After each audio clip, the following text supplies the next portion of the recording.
you teach without teaching? How do you speak without speaking? If the ultimate is ineffable, how do you talk about the ineffable? And the Zen texts in the canon of the 90-volume canon of Buddha Sutras are elaborate and one of the most noisy, talkative sets of discussion or articles in the whole text. So this is the our group, the ones that don't talk, constantly talking. Kukai said, the formless state, the absolute state, is ineffable. But how can we get there without talking? So again, the problem is talking. So that's where ritual comes in, or partly where ritual comes in. It's not the complete answer, but ritual addresses that problem. I was having problems chanting this morning because my voice was flipped, and it may flip in and out, and water doesn't help it, by the way. I don't know why. It's just the way it works. So I may be speaking in different dialects. So ignore that.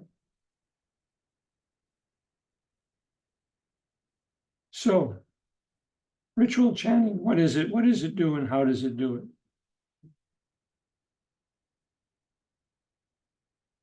Ritual chanting starts and goes back to what we now call, what Buddhists call mantra and dharani.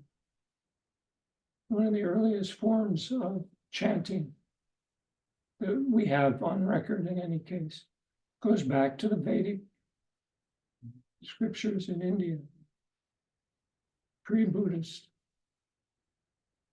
And they were spells and incantations in a formulaic language, often untranslatable into, even though it was written,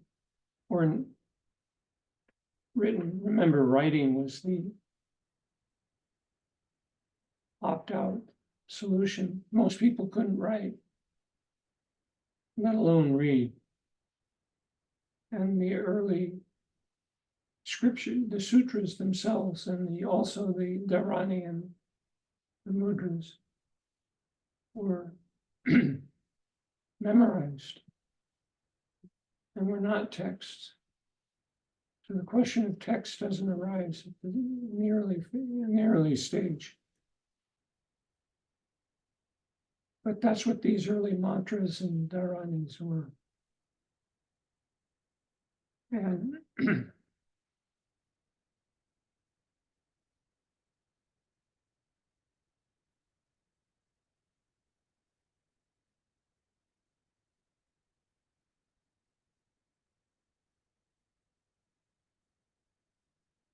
in general, what they were, we often talk about them in terms of people who study these sutras and chants, in terms of performance. It's performance of something rather than a straightforward explanation. But what's interesting about both the sutras and what we chanted this morning as well, the gata, the mantras and the dharani, is by the time they got to Japan, they were so incomprehensible to the average person that it didn't matter if you could read it. Couldn't understand it. This is the way one scholar writes about it. To recite a sutra or mantra in medieval Japan and today as well required one to vocalize in music a phonologically Japanese-sized transliteration of a Chinese translation that is studied with Semitic transliterations of Sanskrit loanwords. So it's so far from the origin that The fact is, most people in Japan, one of the most common ritual chants you hear is the Heart Sutra, which we did this morning. It's done in Japanese, but it's Japanese that is Sino-Japanese, and no one could read that or understand what the grammar was of that system. And it used a lot of technical terms, which were transliterations from Chinese. Neihan was nirvana. Hanya Shingyo, Prajna Paramita, Hanya Paramita, Hanya Haramita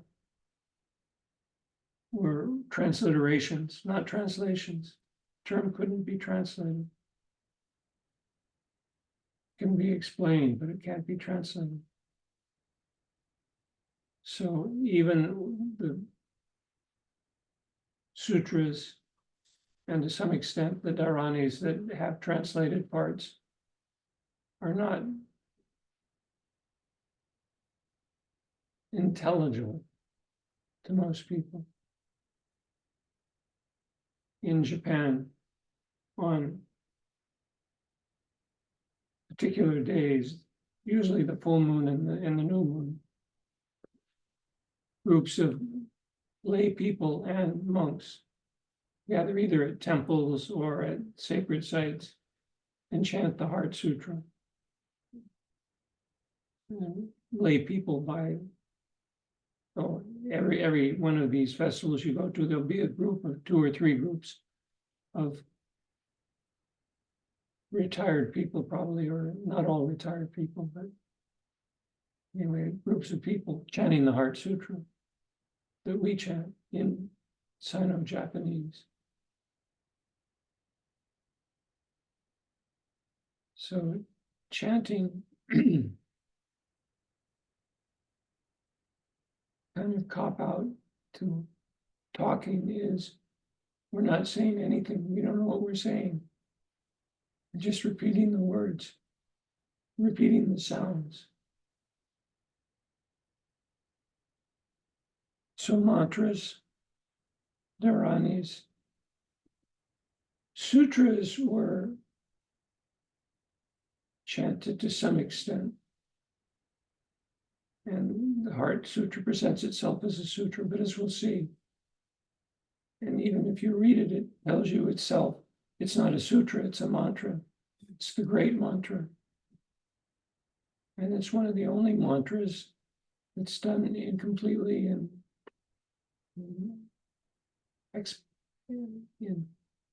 comprehensible words, but still not understood by the people who recited it in most cases. But sutras were chanted because that's one of the ways that you educated yourself and others. There weren't books. There was the first printed books that became available. Didn't come until the 9th century. And it was the Diamond Sutra, Prajnaparamita Sutra. It was the first printed text. If you didn't have printed text, all you could depend on were copied text, as in European monastic tradition as well. And so through much of medieval Europe, the Christian scriptures were not available. They were transmitted by preachers and monks. And that's pretty much what the situation has been in Japan and China.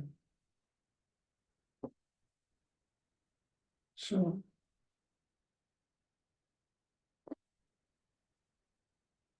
sutras,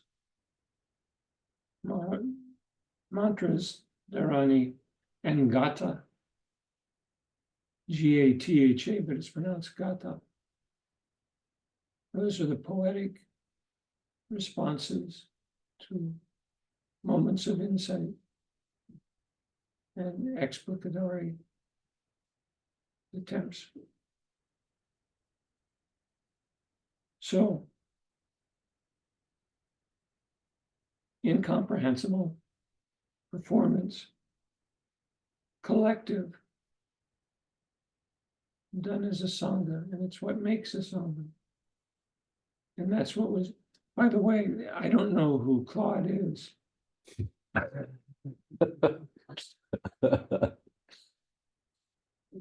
Claude, that was one of the most concise, informative descriptions I've ever seen of ritual.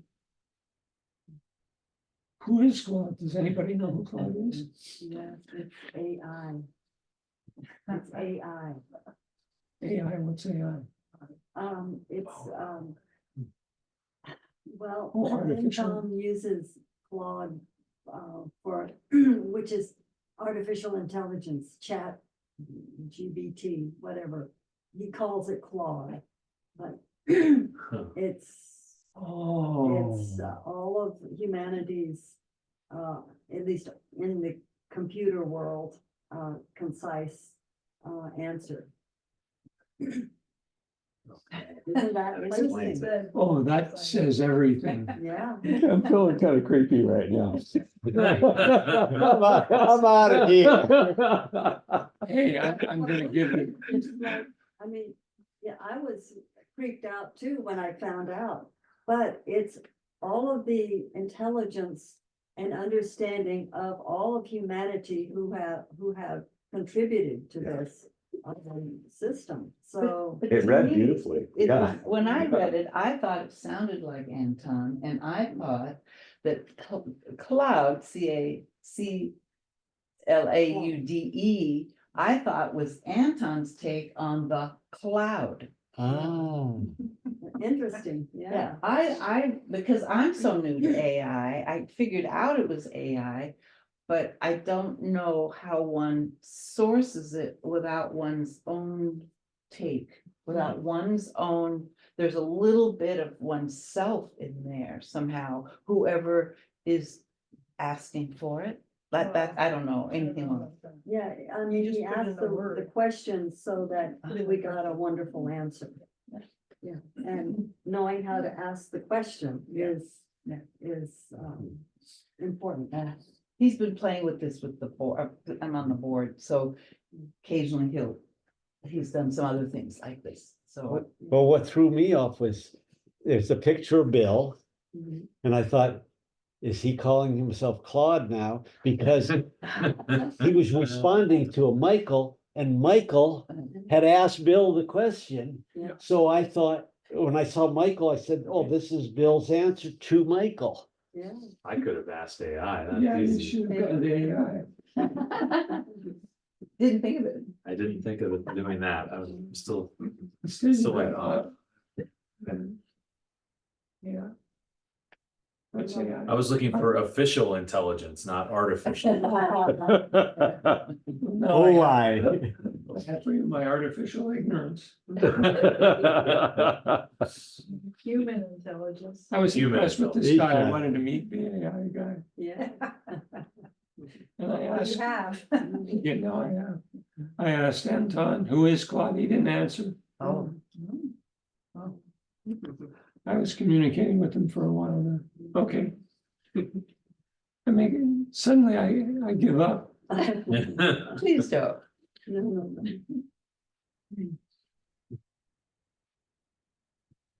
So one of the significant characteristics of ritual chanting is that it's something that's done as a group. You can do it alone, of course, and a lot of people do.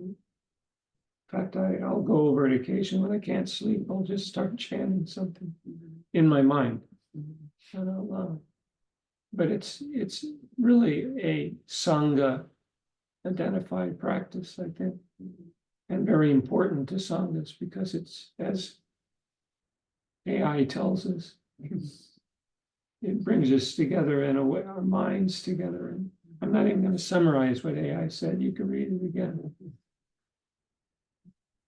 But it's one of the quintessential Sangha actions. And I always see the chanting that we do as the frame around the beginning, coming in, leaving outside, coming in, chanting, then the meditation, and then closing with the 4 vows. And this is the way rituals proceeded in China for centuries.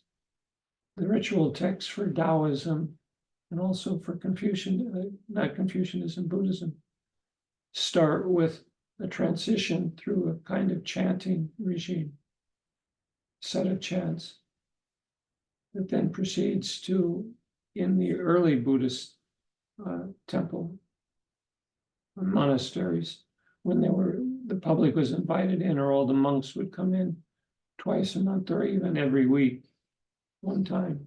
It'd be a grand assembly. And the site would be, the Buddha would be invoked into that site. And so where I'm sitting now, the structure of the monasteries in China was highly structured, hierarchically structured. If you walked into the Buddha hall, the image of the Buddha would be sitting at the front of the hall.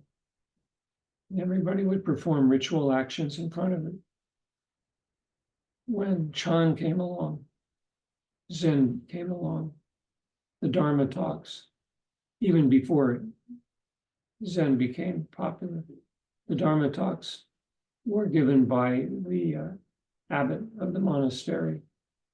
And he, in the lecture hall, the Dharma hall, he would, if you read the sutras, it said so-and-so mounted the high seat. The high seat was exactly the position of the Buddha. And the image was that the abbot was speaking as Buddha, not as the abbot. And the monks would be arranged in terms of the novitiates, the new starters, and then the later ones. And there would be an interlocutor who would raise questions with the abbot, just as though it was imitating, it was copying what you saw in the sutras when the Buddha would lecture. One of his monks would ask questions. And that whole scene was played out at least once a month. And in the early form of it in the 12th century, it was every day. The abbot had to get up and give a Dharma talk and sit in that position. And then the questions came in. By the middle of the 12th or 13th century, it had gone down to about every 5 days. And somebody would give a talk, but it was a performance. And if you think this isn't a performance also, I never sat this way before I became a Buddhist. When we sit to meditate, we enact the same scene that comes from the texts, from the history,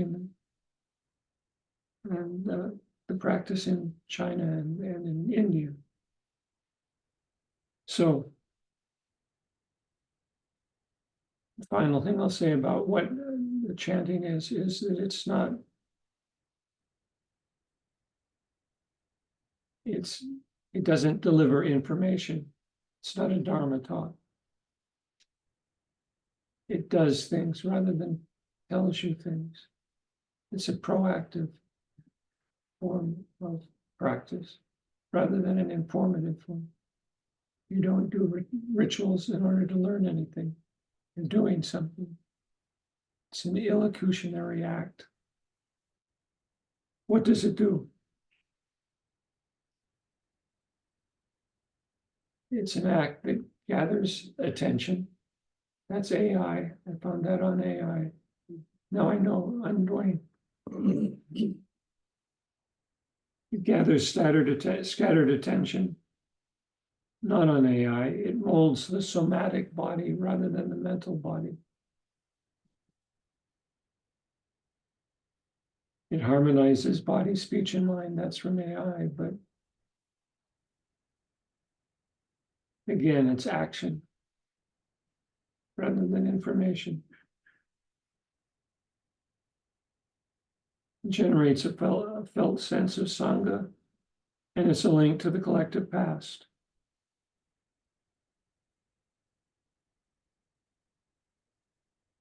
And it was, incidentally, was also moved for education prior to the available literacy and the availability of text.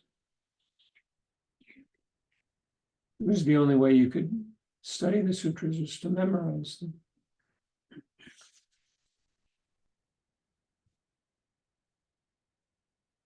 So to analyze the sutra, maybe I don't have to do anything more now.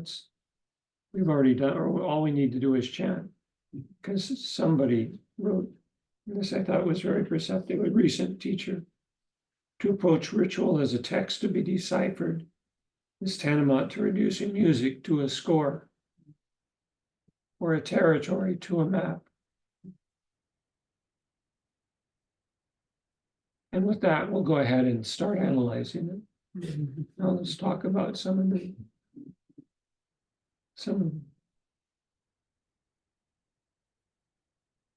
One of the most popular images in early Chan text is the image of the finger pointing at the moon and being told not to confuse them.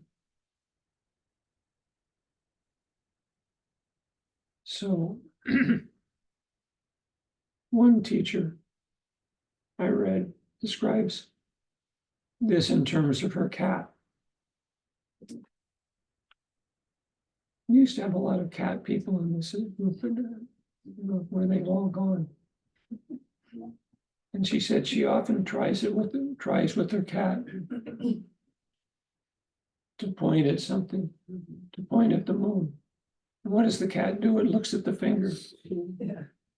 As many times as I did this with the cat, it would look at my finger.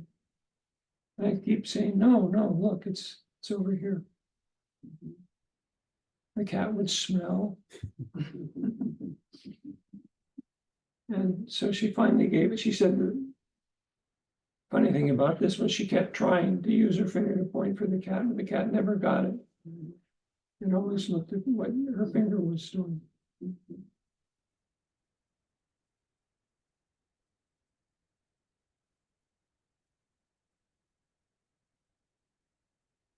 So she compares that to the cat trying to teach us something. A lot of people, when they see the cat has brought in a rat or a mouse or some creature into the house, or put it on our cat used to put it in front of the door. Everyone says, oh, how nice. It's making an offering. It's a good Buddhist. An anthropologist who studied this practice says, no, that's not what the cat's doing. Cat is doing is what it is. It's doing what it would do if it had kittens. It's teaching it to hunt, and we don't get it. We think it's offering us something very nice. So the cat gets frustrated after once, so it flips it up in the air. Take a look at it. It's still squirming, and we just don't get it. We don't eat it. We don't catch them. Same way. So that's the problem with pointing at the moon in speech.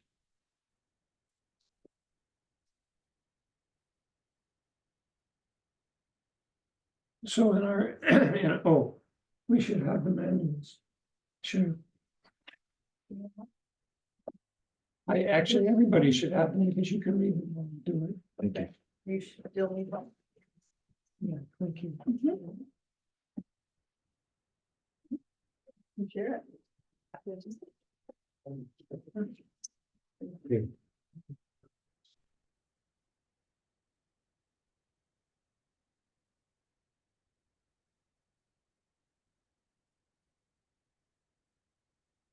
So there are two chants that I want to focus, actually three.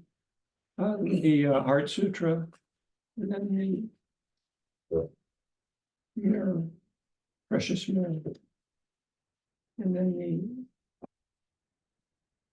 Emme Juku.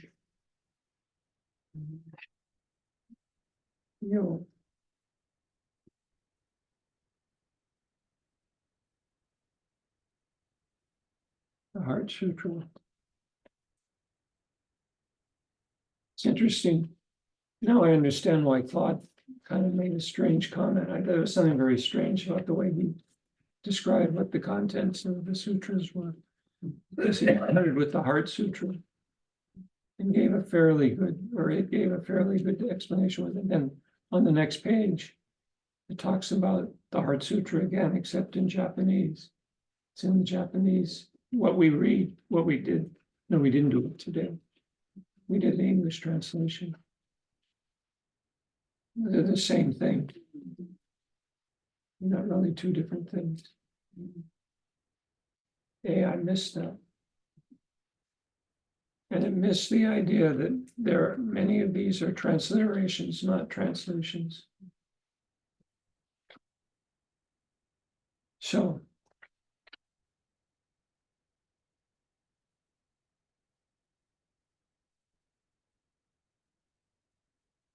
I like chanting it in Japanese because there's a nice rhythm to it. It's single syllables. It has a kind of rhythm that I like. The second paragraph. Let's start at the beginning. This is an unusual sutra. No other sutra starts with Avalokiteshvara. They always start with the Buddha himself giving a lecture. This is the only one that starts with anyone but the Buddha. So that's the first exception. Most scholars now think this was written in China, not in India. The contents are Prajnaparamita, which come from India. But the way it's presented here is a Chinese presentation. So Avalokiteshvara, who is the Bodhisattva on the path, who is both an enlightening Buddha and an enlightened Bodhisattva, Bodhisattva, both enlightened, even though he didn't go into nirvana, she didn't, but also enlightening, one who teaches.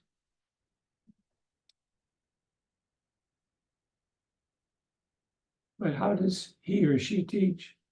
Never says she says anything. All she's doing is coursing, coursing is a way of saying practicing the Prajnaparamita. And it's an ongoing process. So she's traveling, it's moving, it's changing. And her enlightenment experience is she sees the five skandhas as empty. Five skandhas are form, perception, intention, and consciousness. Did I get them all? Maybe it's one out. Anyway, they're all empty. And that's what she's observing. She looks. She's looking. She's not talking. She looks down. Avalokita is to look from above down. That's what it means. Can you say that again? Avalokita. Lokita is the world. Above the world, Avi. Above the world, Loki. State of being above the world. Samsara. She's practicing. And then it starts Shariputra. Avalokiteshvara doesn't talk to Shariputra. Shariputra is the most intelligent and favored student of the Buddha.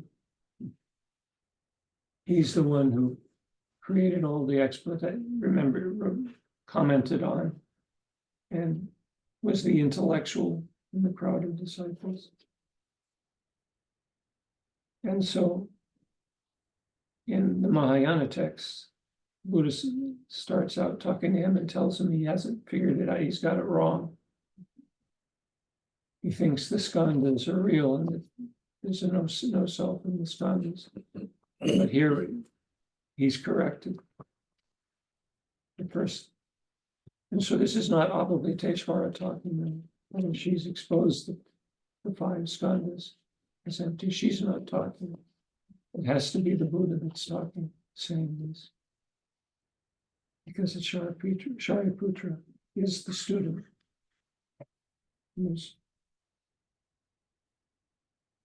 So emptiness is form, form is exactly emptiness, emptiness is exactly form. Oh, wait a minute. Yeah. Form is no other than emptiness, emptiness no other than form, form is exactly emptiness, emptiness exactly form. That's the fundamental teaching of non-self, non-essence. It goes through all Buddhism. From the beginning, from the Buddha's first lectures, there's no self in the five skandhas. Mahayana takes it the next step. There's no self in each of the five skandhas either. There's no essence. So it's the relationship of the absolute to the conditioned. And this is the way it was put forth in the Mahayana text, and particularly in the Prajnaparamita.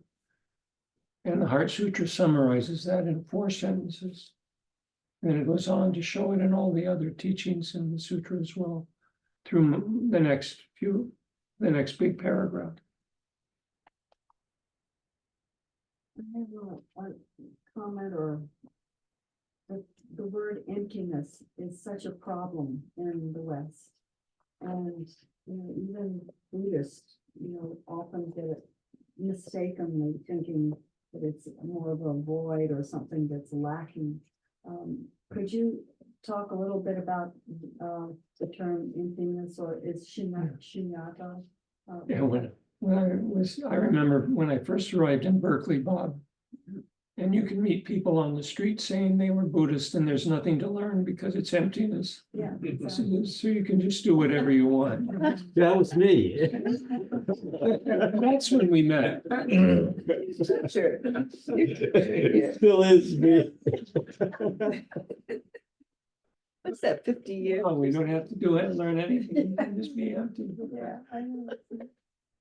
And when you're trying to talk to someone who doesn't have the,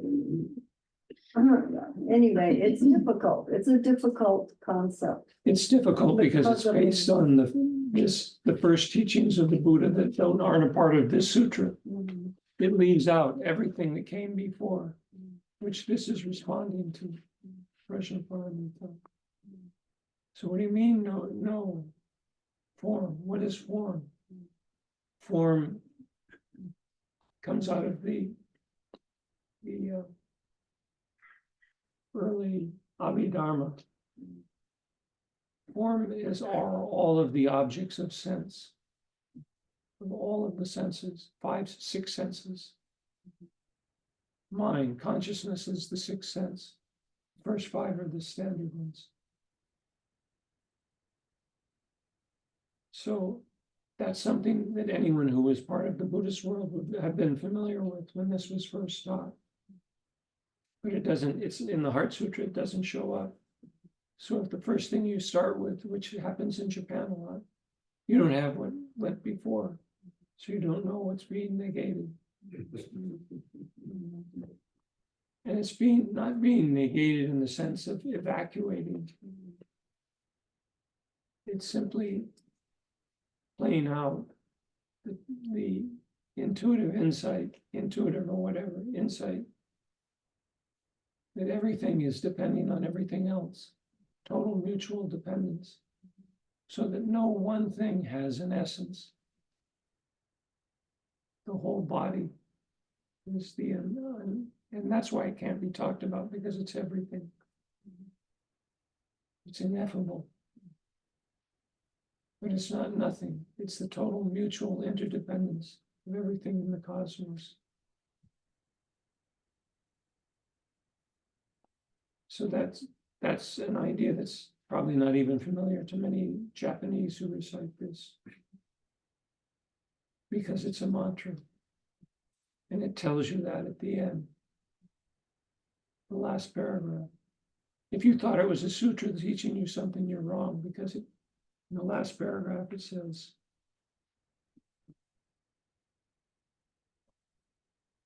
therefore know that the Prajnaparamita is the great mantra, the wisdom mantra.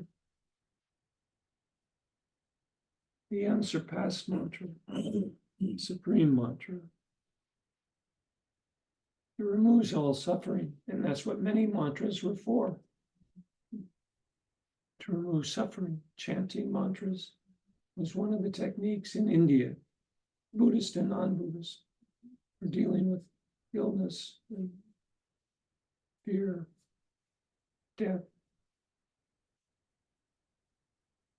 So, I missed that for a long time, the great mind, because I just saw mantra and I didn't think much about what a mantra was. This is not a sutra, it's a mantra. But it's also a sutra. Mhm.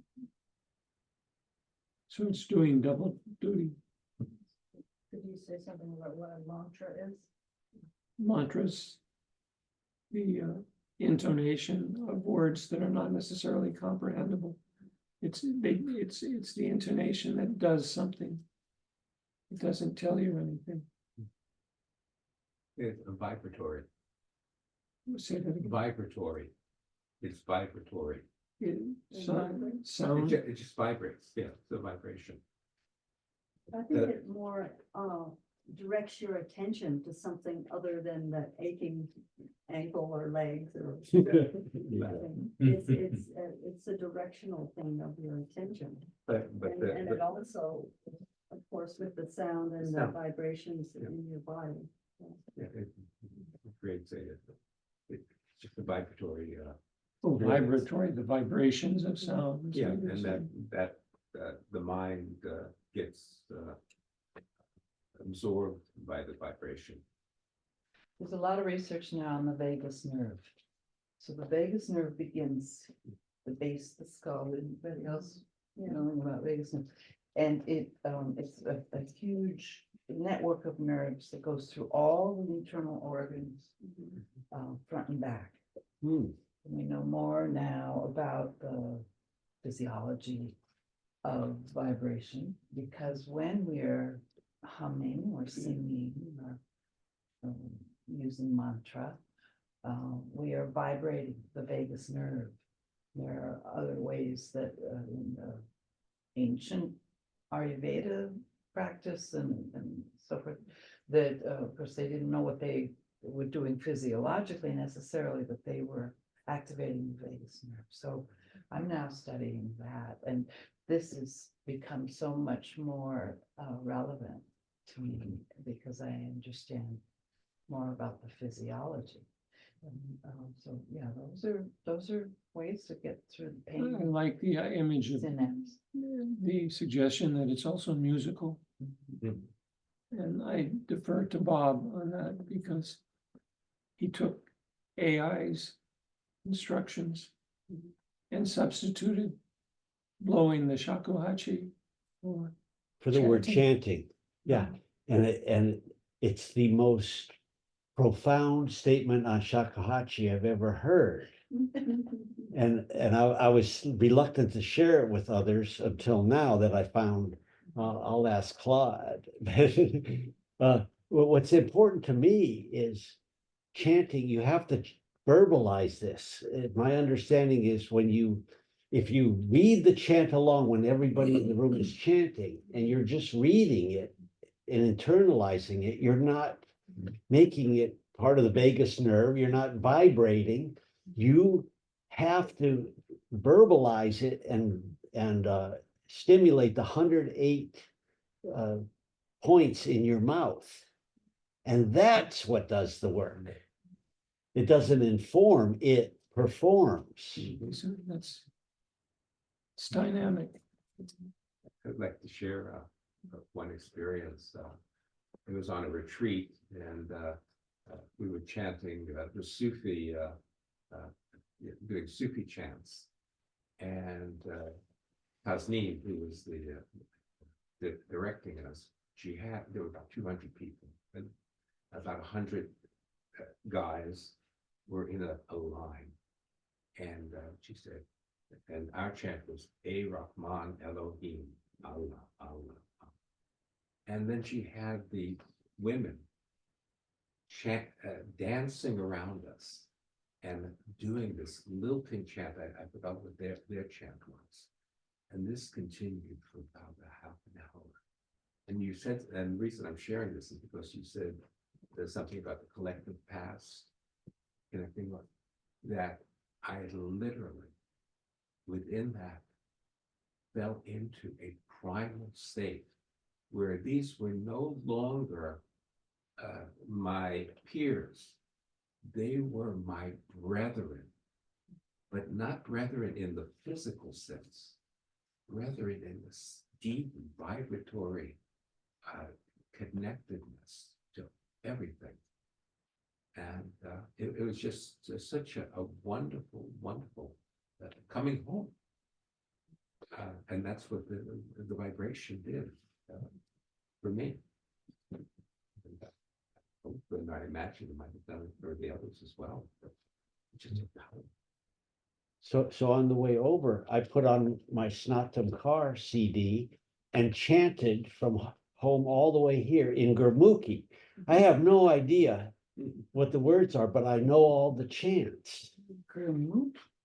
It's from Kundalini Yoga. And they chant in Gurmukhi. So like the same thing, speaking the Sino-Japanese or speaking Gurmukhi or any language, I don't understand the words, but boy, the chant, and it set me up for today. I like to do that when I'm going into ritual space. I had 10 days to set me up for today because the days of awe ended yesterday for Yom Kippur.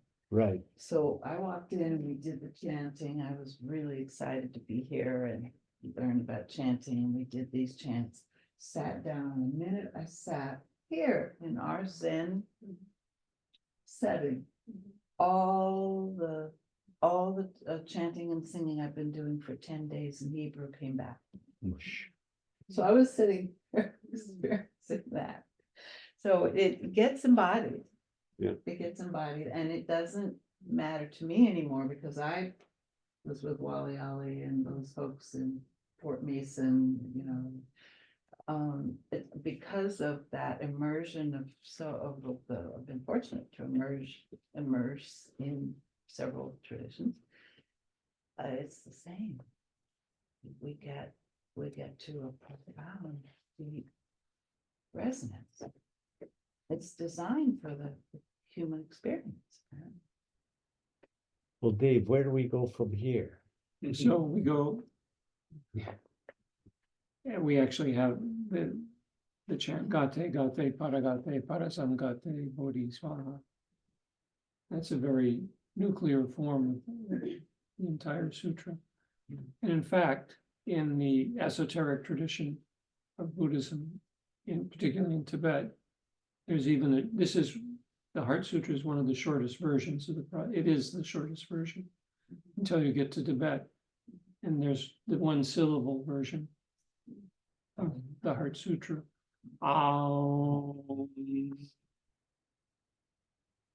And they describe that as the Prajnaparamita. Oh, So performative, an important concept. Where we go from there is now Suzuki Roshi, I gather, I never actually was there for one of his lectures, but in San Francisco, would end a lot of his very short and pithy talks with now ignore everything I've said and go back and meditate. And so what I'm going to do right now is analyze page 14. The song of the jewel awareness, which we did today.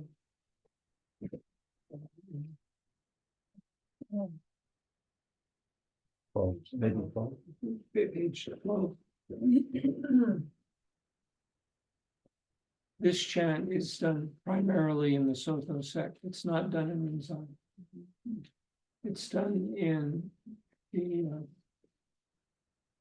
Sambokai, which was Yasutani's tradition. And Aiken uses this a lot. It's very important to Robert Aiken. But it's a quintessential Soto Gata. And it's in, you don't get a sense of it here. But each one of these lines is 4 characters. So everything that's said in any one of those sentences is said in 4 characters.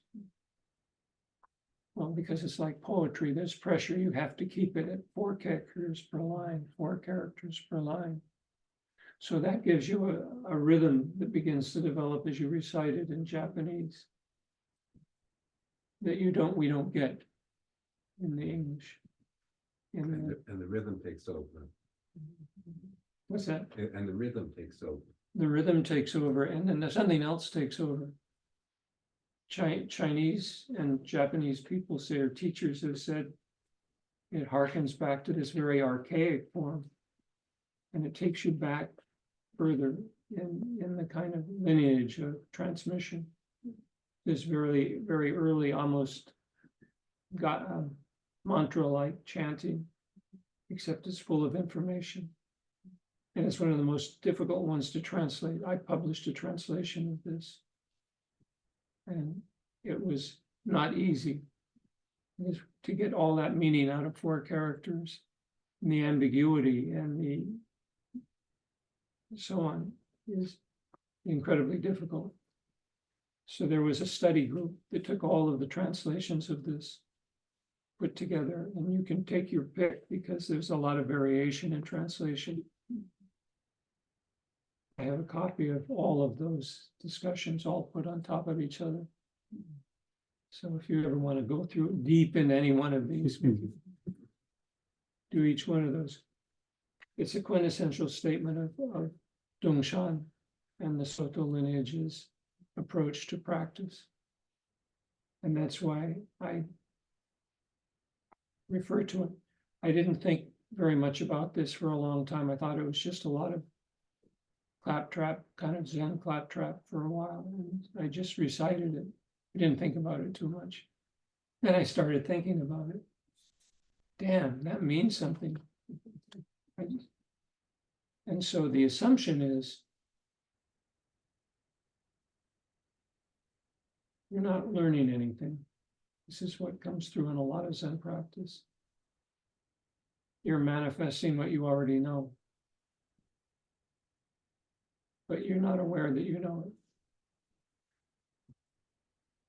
So what I found happening with this, in my own case, was a sentence that I've read, recited 100 times. Suddenly, boop, a whole picture opened up. It's like I pushed a button, everything opened up. Everything, not the cosmos, but that particular line became significant to me, which is another reason to recite this, because you get those moments where they come. So the basic drift of this entire recitation comes out of Tozan or Dongshan's early perception that non-sentient beings teach the Dharma. Non-sentient beings are the stone lady that gets up to dance. And non-sentient, yeah. So the trees and the rocks continuously chant the Dharma. Came out of Dongshan, right? And the shakuhachi chants the Dharma. You're just blowing air into it. It's chanting. Yeah. But it's a chan or Zen reworking of the Diamond Sutra. Form is emptiness, emptiness is form. Form is not different from emptiness, emptiness is not different from form. And instead of saying that and teaching it as a concept, it's performing it. This is a performance of everything is the ultimate and the conventional. constructed. So just to take a few examples. Now, having said you're not supposed to analyze or think about this, and that's what Suzuki Roshi said as well. I'll proceed to throw a little bit of analysis. It says it's the Dharma of thusness, suchness, ta. The meaning is not in the words, yet it accommodates the impulse.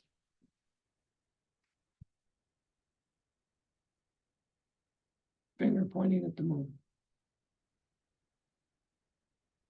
That comes very early. Although it is not fabricated, it is not without speech.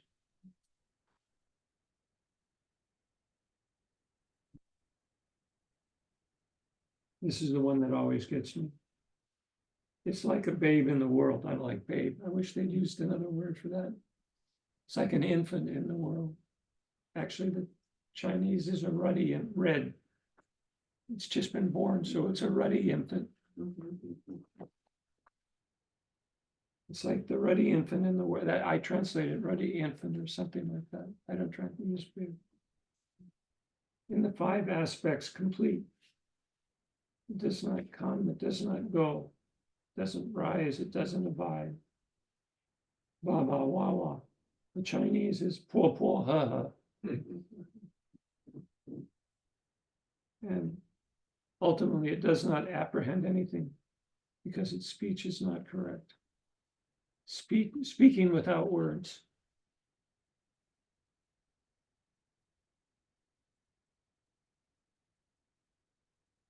The conventional, which is form, sensation,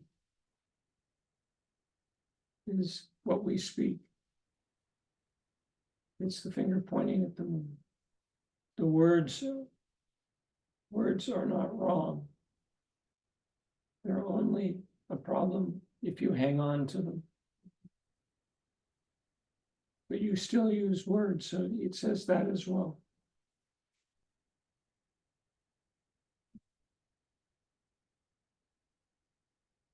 It's not what is not fabricated? Thusness, the ultimate is not fabricated.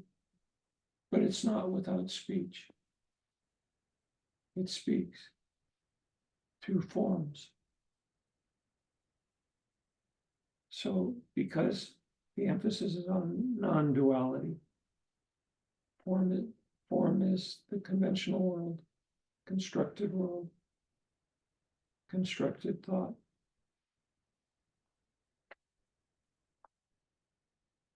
It's empty. That had been established in the Diamond Sutra. But emptiness is also form. That's the big leap. You come back into the ordinary forms. And that's where emptiness exists as well. Actually, emptiness completes that. And so this is almost every 3rd or 4th line is another illustration, another way of taking that non-duality and expressing it in other terms. So it's an anthology of Zen non-duality performances. And that's how it means.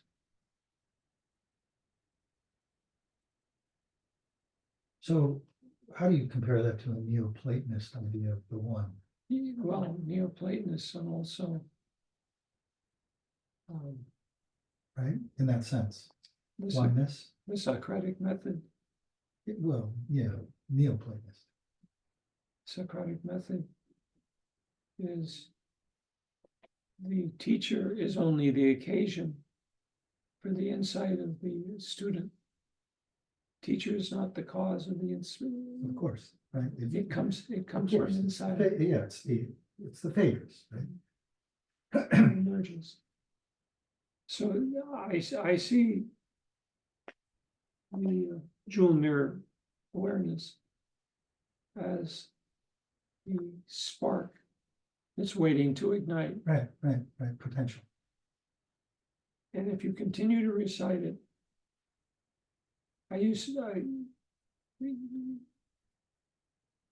let's come through practice that we've done here. Every once in a while, a little sparkle of night. Where before I thought this was just something that you recited, it was full of gibberish.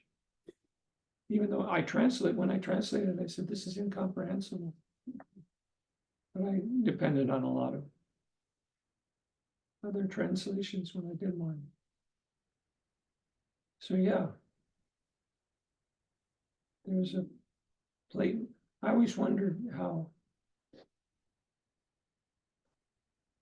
our old member, what was the name of our member who went to Purdue and then became Tyson. Tyson. Augie. He was a Platonist. That was his specialty. And for the longest time, I said, how could a Platonist be a Buddhist? Easy. He's now he's no longer an academic, right? He quit, yeah. Yeah. He's a full-time. His lecture on emptiness was the first explanation that made sense to me That's Platonism. back then. Tyson. Postdoc, And that was, immediate postdoc. Is he still around? he's probably in his 40s.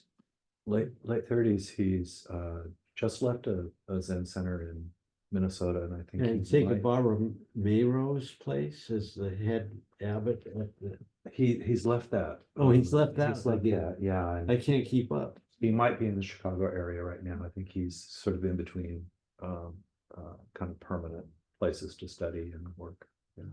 But he does have a blog or a Substack out there that you can sort of. stay Well, in touch let's with. have him give us a talk. He's actually scheduled to do something at Jikoji fairly soon, so we'll be hearing more from him. Whoa. Yeah.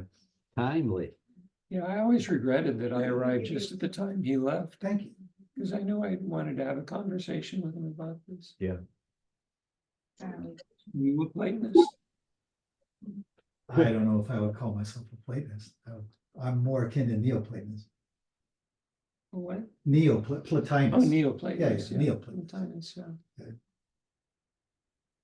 Another So, thought in the just- making.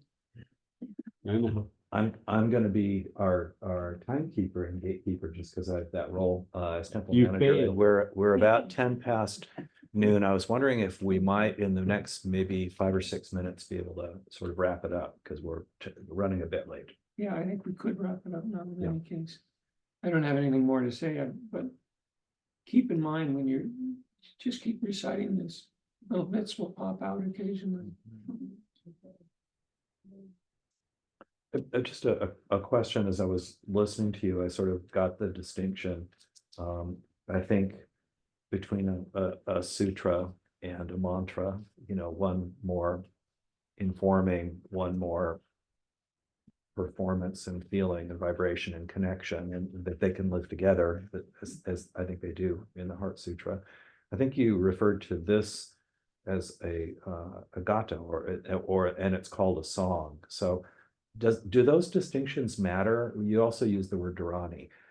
So we've got all these kind of labels for these things that we do out of a chant book, and I'm just curious if it matters, those differences, or if it does, what are the distinctions that matter?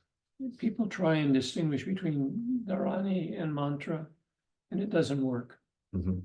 You find people interchangeably using the two terms. Uh-huh. Dharani, a very early term for the early, there's no content to the words, there's sounds. Mhm. So Dharanis tend to be more sound and vibrational chants, whereas gathas or actually mantras are more like what we see here in the Heart Sutras. Aren't sutras like pearls of wisdom? The sutra itself is a pearl of wisdom. Why do you say pearl of wisdom? It's just the sutra, like the Heart Sutra, or and the chanting these insights come out of the sutras. whereas the mantras are, you know, are more, you know, again, to bring us into that front. Thanks for asking that question. I was wondering if it's a literal teaching, if a sutra is Which is a literal teaching, a sutra. a sutra, yeah. Yeah. But that's what I'm saying, is that the Yeah. wisdom. So then what did the Chan people do? There's pictures of the Huineng tearing up the sutras, right? We're not gonna use the sutras. Wave your arms. There we go. Oh, yeah, there's a clear distinction there, and gathas were reactions to reading the sutras in practice, written by abbots, and they're more commentarial. Okay. But this was written as a gatha, which is a poem. It has poem-like features to it. Yeah.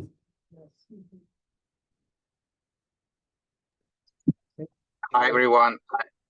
I wonder if you can hear me. Yes, we can.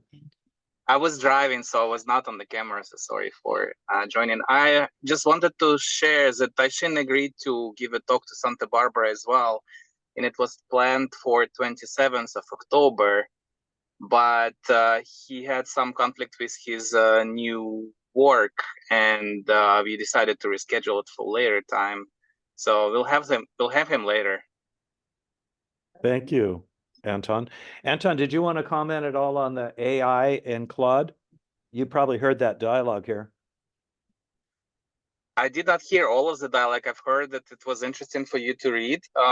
I'm doing all these experiments lately with how do I bring him more of a context from different sources, including Prajna Paramita or some Heart Sutras and other things, and try to have him operate in this territory where the context is enriched with this material.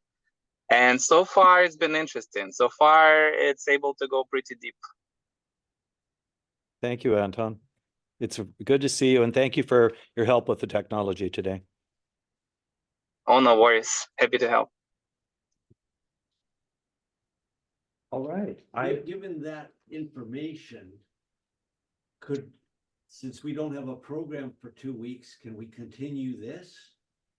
Oh. Okay. We haven't even got to the questions today.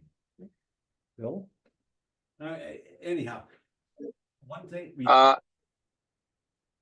Yeah, there's another announcement I would like to make. So me and Monica were trying to get some guest teachers coming in, and we have Carolyn Deal agreed giving a talk in November. I think we'll try to announce it in the newsletter this or next week, but it's coming too. Thank you, Anton. We'll look forward to learning about that for the November timeframe. To be determined. All right. Before we chant the 4 vows on page 41, which confuses me because I thought I had put the Japanese version in also, and I find that not in these books, so I don't know which books they're in. But we're going to chant it 3 times. All right. English, Japanese, and English. And if you don't have the Japanese, just follow Bill. He'll mumble it. Just another quick announcement. Rebecca tried to say that Venerable Leksha will also be speaking in November. He's in chat and she cannot announce it herself. Okay. But that's great. Thank you, Rebecca, for that. We'll look forward to learning the details on the calendars for the 2nd and 4th Sundays in November of when those speakers will be here. So thank you for that. And those will be virtual, right?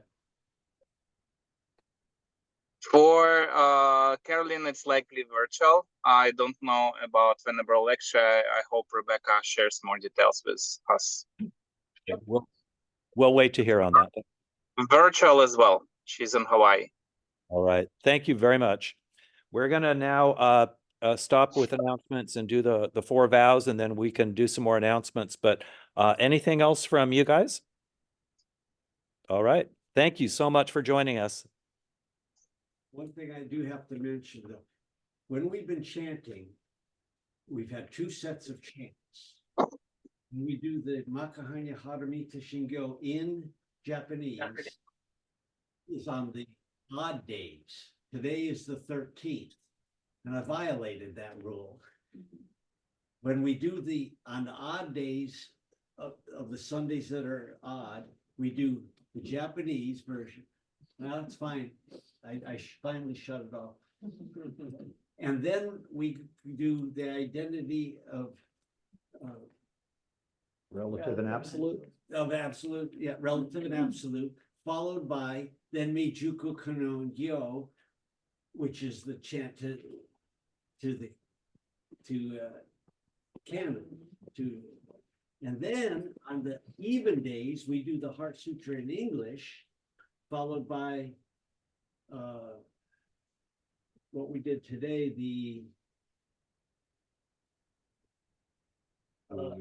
Song of Jewel Mirror Awareness, and end with the So Shai Miho Ketchu Jodarani, which is the disaster preventing prayer, which they should have said in Florida and North Carolina, might have helped them. But in the meantime, I want you to know that there's two different sets. And when we meet every week, then you obviously odd, even. But since we meet every 2 weeks, if they're always going to be the same. So I switched it up today and did it in English, even though Bill likes the Japanese version better. You know, even. I do. Yeah, I do like the Japanese. Okay. That's personal, but the Enmei Jiku Gyo, according to the Diamond Sangha, is a mantra. Oh, And they tried translating it, doing it in English, and immediately gave up. They said it's not right. so we did it today in Sino-Japanese. Yeah. Okay, so page 41.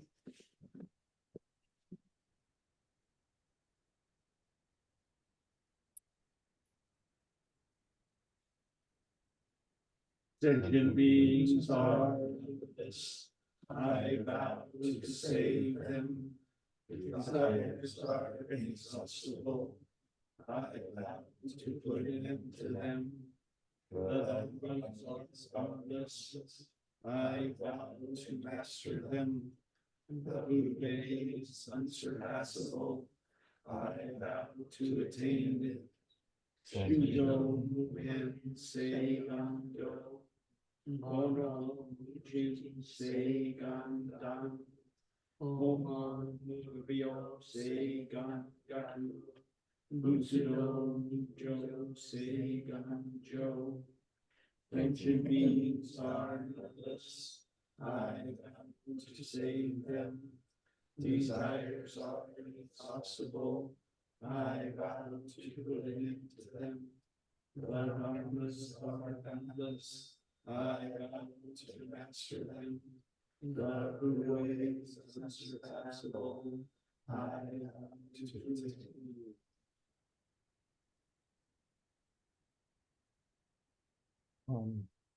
We usually do quick announcements. We've done a few ahead of time. Ken, you usually do an update on koan. Do you want to do that? Since his fall, he's been very unsteady on his feet. And I'm personally concerned. When I was with him just 3 days ago, he was having tremendous difficulty standing up. And there's a little fear that the people there are very nice, but they have a number of people to take care of, and for a lot of the day he's on his own, and he looks so lost, so disoriented there. It's so sad. And